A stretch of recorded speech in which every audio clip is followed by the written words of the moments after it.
Derrière cette fenêtre de la rue de la Sellerie, ça fourmille. Réalisateurs, acteurs, techniciens préparent ici une des scènes du premier long métrage d'Emmanuel Salinger. Attention, voici les mots les plus connus du monde cinématographique. Silence et action. Pour cette scène de quelques minutes seulement, c'est toute une organisation qu'il faut prévoir, à l'intérieur comme à l'extérieur.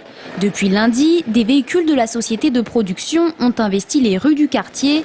Quant à la circulation, elle est interrompue par intermittence en fonction des scènes. Contrairement en fait à ce qu'on peut penser, les gens ne sont pas forcément plus patients parce que c'est pour le cinéma. On a beaucoup de gens qui klaxonnent, on a eu des voitures qui passent en travers et ils refusent certains de s'arrêter, donc c'est pas toujours évident. Une attente de 1 à 3 minutes, difficile à respecter pour certains, mais essentielle. Il ne faut absolument aucun bruit dans la rue pendant les prises. Autre objet de mécontentement, la présence des camions devant les vitrines.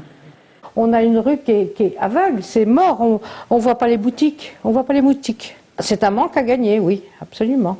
Quoi qu'il en soit, pour certains Tourangeaux, la venue d'une équipe de tournage reste un événement. C'est pour souvent qu'on a des films qui se tournent à Tours, donc autant en profiter et puis on verra notre ville à Tours, au cinéma.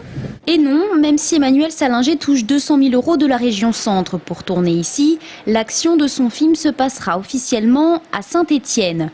Impossible donc de voir sur les écrans du 7e art une scène de la vie tourangelle.